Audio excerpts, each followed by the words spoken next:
Welcome to Land of the Bible. I'm your host, David Sussman. This week, we're going to learn about the modern city of Jerusalem.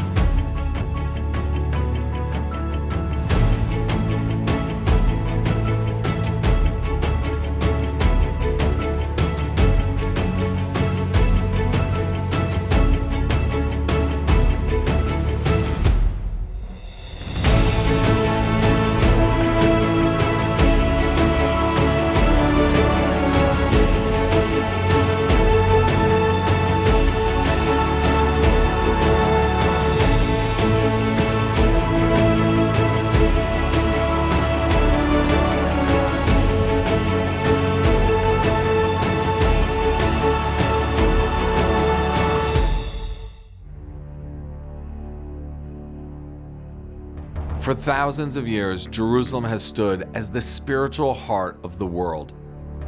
Nestled in the biblical heartland of Israel, along the ancient path of the patriarchs, this city has been a beacon of faith, resilience, and prophecy.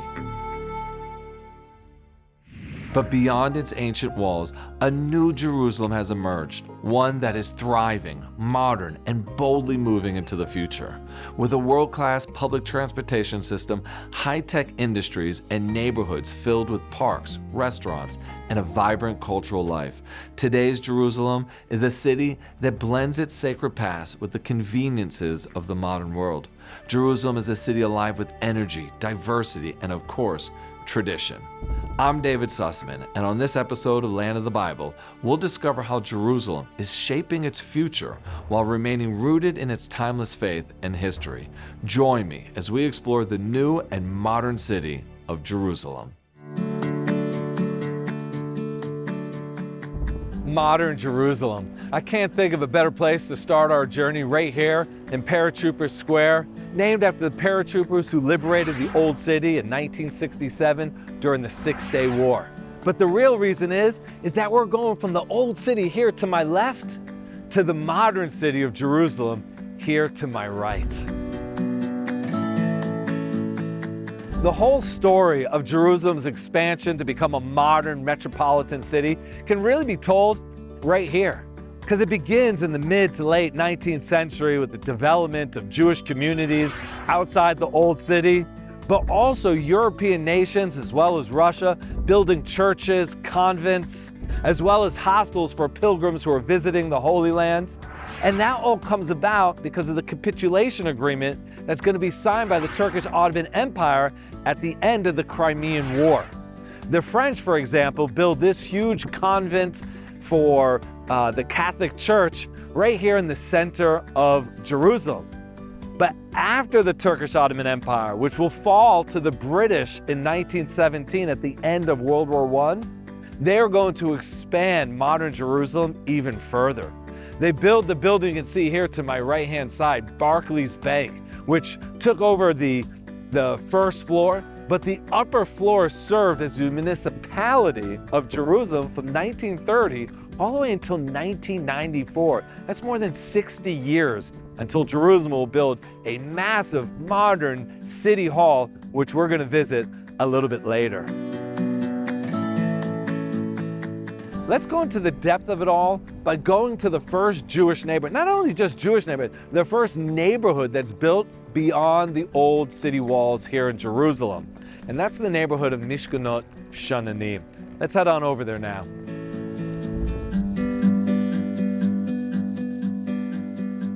So the first neighborhood constructed outside the old city's Mishkenot Sha'ananim was an initiative and was also primarily paid for by Sir Moses Montefiore, but more about him later. The actual name of the neighborhood, which was given by Sir Moses, Mishkenot Sha'ananim, was a reference to the prophet Isaiah, where in chapter 32, it talks about in the Messianic age that the Jewish people, the Israelites here living in the land of Israel, will live in tranquil dwellings, Mishkenot Sha'ananim. A Mishkan is a dwelling place, and Sha'ananim means in or that. Ananim, clouds, tranquility, and this is the vision that Sir Moses had for his new neighborhood. However, times weren't very tranquil in the mid-19th century in 1860 when this community was constructed.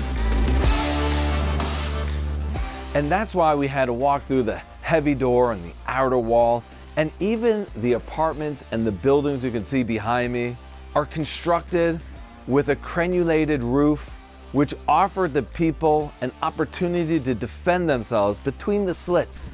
They could have either archers or rifle bearers that in case they were under attack, they would be able to defend themselves. In fact, times were so rough here in Jerusalem that the old city gates were shut at sunset and were only opened at sunrise. And if you were left outside, well, tough luck. You were left with the undesirables, the rapists, the murderers, and the people who would rob you clean. In fact, it was so dangerous that when this area was first constructed, people were hesitant to move in. If it was so dangerous beyond the old city walls, why would Sir Moses Montefiore want to build Mishkenot Sha'ananim here? Well, first of all, we have to understand that in the middle of the 19th century, with the advent of the steam-powered engine, it became a lot easier to arrive to the shores of the land of Israel. And as a result, Jews began to flock here, and where else to live than Jerusalem? And the population began to grow. In fact, it almost doubled in size between 1850 and 1870. Going from roughly about 1,200 people living here to over 2,500 people living here, most of them Jews. So the old city became almost uninhabitable. Cisterns which collected water became soiled, and people were becoming sick. People were calling out to a Moses-like figure to lead them to a new exodus to greener pastures. Well, call out and God will answer. Of course, he didn't send Moses from the story of the Exodus. He sent Sir Moses Montefiore, and as a result, the first neighborhood beyond the old city walls. Sir Moses Montefiore's approach to the construction of Mishkenot Sha'ananim was twofold. On one side, he wanted to alleviate some of the pressures that were caused by the urban congestion of so many Jews arriving here in the dawn of this modern Zionist period. However, the other side was that he was a visionary, and he saw that the Zionist dream could only succeed if we could self-sustain ourselves. At that time, many of the Jews living here in Jerusalem and across the entire Holy Land were turning to their families and Jews living abroad for handouts in order to purchase basic essential items. So what he did was he constructed a windmill here in Mishkenot Sha'ananim, so that the people living here could grow their own wheat and then use the windmill to grind that grain, producing flour and of course to bake challah or bread and sell it to their fellow Jews and begin to become a community that was self-sufficient. However, due to the advent of steam-powered mills, the windmill became somewhat obsolete, but it still stands as a testament to those modern Zionist values and the visionary dreams of having a modern state of Israel, which thank God we have today. What I love most about Sir Moses Montefiore is that he was a godly man. And when he was knighted by Queen Victoria in England, he did not forget Jerusalem. And I don't mean he forgot Jerusalem and stayed in England the whole time, because obviously he came here a number of times and built this amazing neighborhood. But in his crest of arms that was given to him by the Queen, he wrote Jerusalem in Hebrew on it. Because it says in the book of Psalms, "In my highest moment, if I forget you, Jerusalem, let my tongue cleave to its roof." He didn't forget Jerusalem, and he sure didn't lose his speech. Today, Mishkenot Sha'ananim isn't just a place for international tourists to learn about the modern development of Jerusalem, but is a place that locals come to as well, to enjoy coffee, dessert, and also to attend the orchestra or symphony at the Jerusalem Music Center, which hosts acts that come from abroad, and those performers stay in the apartments that was once inhabited by the original members of this community.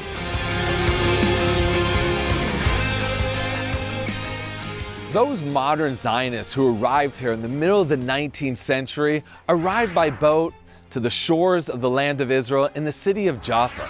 But how'd they come here to Jerusalem? Well, first it was with horse and buggy, but eventually a railroad would be built with a station just outside the old city of Jaffa and one right here in Jerusalem, which is known today as the first station. Let's head there now.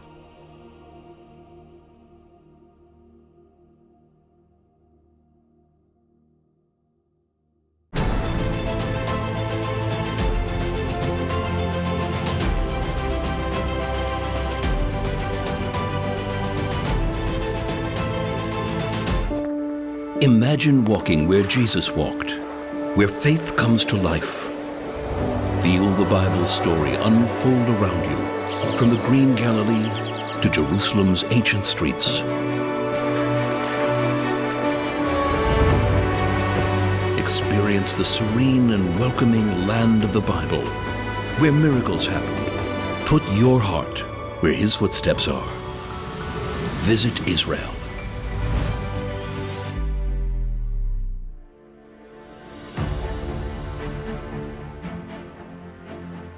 The first station, originally known as the Jerusalem Railroad Station, was part of a system connecting the two great cities of Jaffa and Jerusalem. It reduced the travel time between these two cities significantly to just a few short hours. As a result, the movement of goods, agricultural produce, and people greatly increased. This bolstered the amount of pilgrims and tourists who were flocking to the city, which stimulated the local economy as there was a greater need now for lodging, food, and services.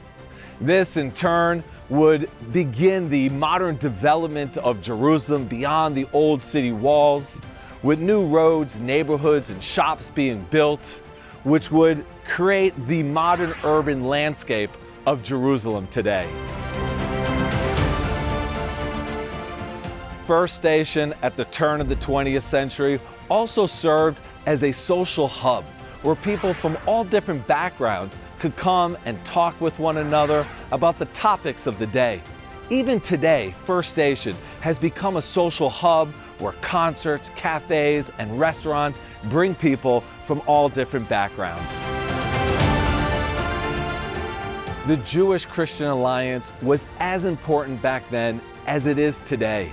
A German Protestant movement known as the Templars, who established communities in Haifa, Jaffa, and Jerusalem in the late 19th century, helped significantly in the development of the railway station and Jerusalem as a whole with their skills and services. And this is why the community around the first station is known as the German colony.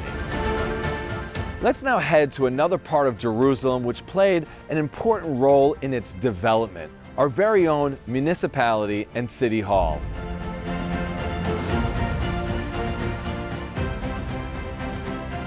What's a city without a municipality? And Jerusalem's no different. It started off in a small office building on the top two floors of the Barclays Bank building. But as the population began to grow, it became more diverse, it became self-evident that the offices of the municipality would need to expand as well. And so they began to design what we have as Kikar Safra, a beautiful downtown urban area that's filled with walking spaces, gardens, art, but also houses the municipality of Jerusalem. It was inaugurated in 1993 and got its name from its benefactor, one of the great Jewish philanthropists of our time, Edmund Safra. There's also cafes and restaurants here, making it a perfect place to visit when in the center of Jerusalem. Let's head over to the light rail where we'll catch the train to Machane Yehuda Market. Jerusalem's light rail crosses through the entire city, from the Neve Yaakov neighborhood all the way to Hadassah and Kerem Hospital. Right now, there's only one line that's operational, but there are plans to introduce 2 more additional lines connecting all of Jerusalem to the center. Construction began in 2002 and was finally completed in 2010. The reason for the long construction is everywhere you go in Jerusalem, you're going to find archaeology. And of course, where they were laying the lines, they found an ancient Jewish community in what is today a local Arab community known as Shuafat. Due to these construction delays, it finally opened up in 2011 with a cost of just slightly over $1 billion.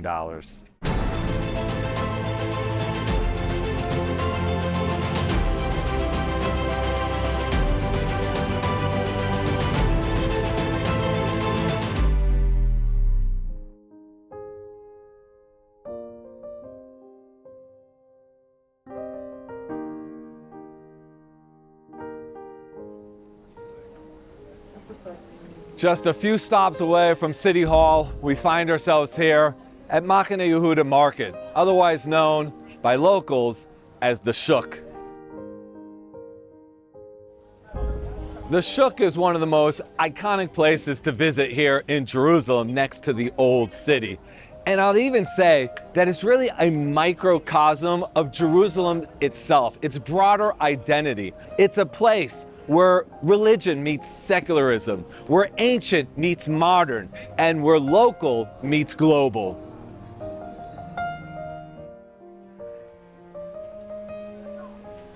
Don't think for a second that with all the modernization that's been going on here at the Shuk Machane Yehuda, with the amazing restaurants and cafes and designer shops, that it's lost its traditional feel.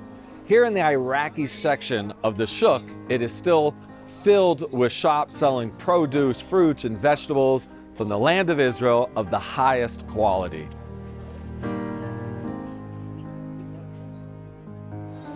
Just like the first station brought economic development to that section and area of Jerusalem, there was a stagecoach station here, bringing people with horse and buggy from various parts of Israel to Jerusalem and back to their homes. And as a result, there were a lot of shops that opened up here as well.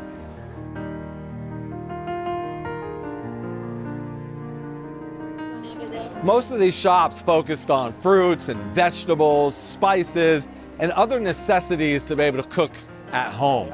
However, an unfortunate side effect was that there was a lot of trash that produced in this area, and rodents began to infest the place. By the time the British Mandate began in the early 20th century, the place was intolerable. As a result, the British in the 1920s closed down the marketplace completely. They washed out the entire area and built permanent stalls that still exist today. In addition, they covered the Shuk to protect the shoppers from inclement weather and, of course, here in Israel, the blaring sun. Today, the Shuk has become a cultural phenomenon. It's a place where you can find boutique shops that are serving elegant cheeses. You can buy incredible desserts from Jewish communities around the world. There are designer shops here as well. People can buy jewelry and clothing. But at night, this entire marketplace shuts down for people to buy goods and turns into a scene with incredible restaurants and, of course, cafes. But when everything shuts down here at the Shuk, the place becomes a living, walking, breathing testament to the modern art scene here in Jerusalem. Most of the art that has been spray painted on the gates, the shutters that close these shops, was done by a man by the name of Solomon Souza. But instead of names spray painted on subways in New York City, he depicts the various Jewish characters throughout our gloried history. Some of it you can see peeking just around the frame of this flower shop. But it's definitely worthwhile to come here in the middle of the night, walk the alleyways of the marketplace, and learn for yourself a little bit about Jewish history. Now let's head to another section of Jerusalem as we continue to learn about the modernization of this holy city. As we leave the Machane Yehuda market and head towards Ben Yehuda Street, we stroll through the alleyways of Nachlaot, which is a series of neighborhoods that was built in the late 19th century, early 20th century, as Jerusalem's new city began to expand.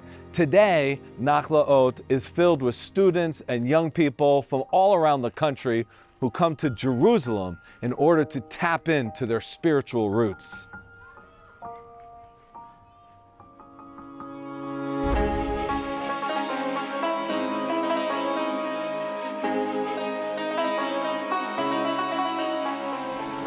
Ben Yehuda Street.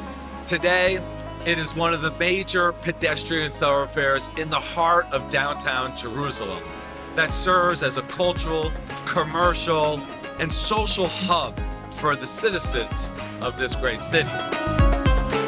Historically, Ben Yehuda was known for its traditional shops and street vendors. However, today, more modern times, it's known as a leisure destination that people will come to in order to eat at the restaurants and cafes that spot the avenue. It's also a symbol of Jerusalem's resilience. During the Second Intifada from 2000 to 2004, there were a number of terrorist attacks that happened right here. And yet, Jerusalem's youth and its people would come out to congregate here, to listen to the musicians who performed on the street, and to watch the street performers who performed on a nightly basis. It became a symbol, the heart and soul of the Jewish people living right here in Jerusalem. Behind me is Zion Square, at the base of Ben Yehuda Street, where it intersects with Jaffa Road and the light rail. And this is really the center of the entertainment district of Ben Yehuda Street. You have your street performers, your musicians, like the one you can see behind me that's performing right now. In the evening, this square is filled with people, listening to music, dancing, having a great time with one another. Now, it usually doesn't look the way it does right now. Now, it's set up for a big party that's going to happen here tomorrow night. Ben Yehuda Street derives its name from Eliezer ben Yehuda, who revived the Hebrew language to be a modern colloquial language spoken by the people of Israel. However, at the time, the predominant population here in Jerusalem, being Ashkenazi Jews who spoke Yiddish, wanted Yiddish to maintain being the common spoken language of the people. However, as you can see all around me, Hebrew today is the language of the Jewish people, just like it was during the days when the temple stood.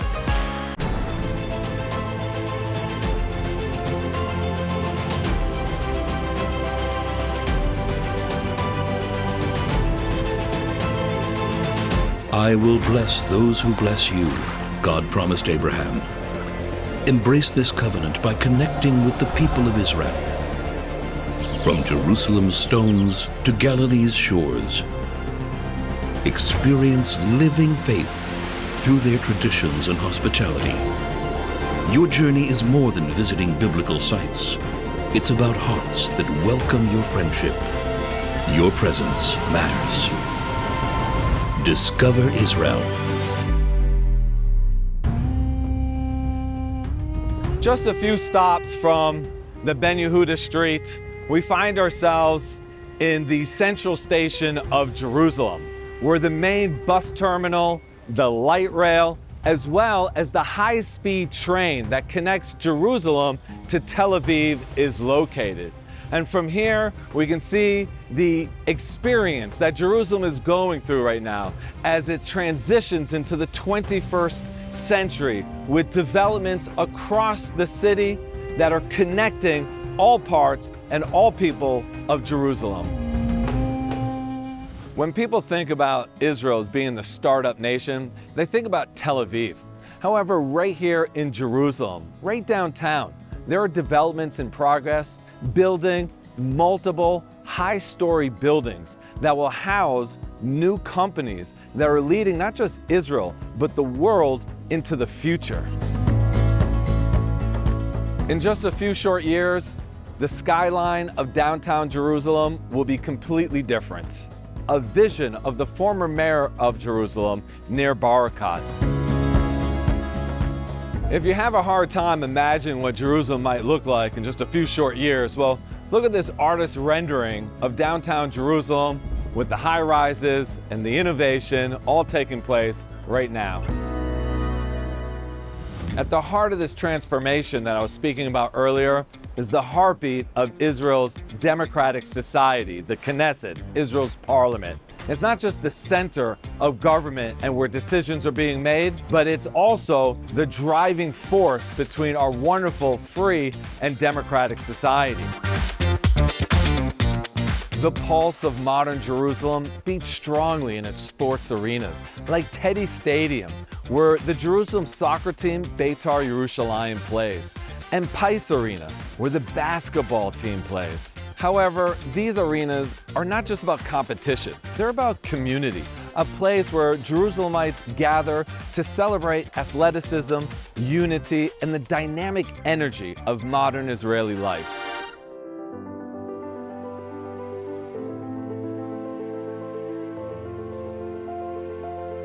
Yad Vashem stands as a powerful memorial, ensuring that the voices of the past are never forgotten. It's a place of remembrance, resilience, and the unbreakable spirit of the Jewish people.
Thank you for watching, and make sure to join us next time as we connect you to the people, places, and land of the Bible.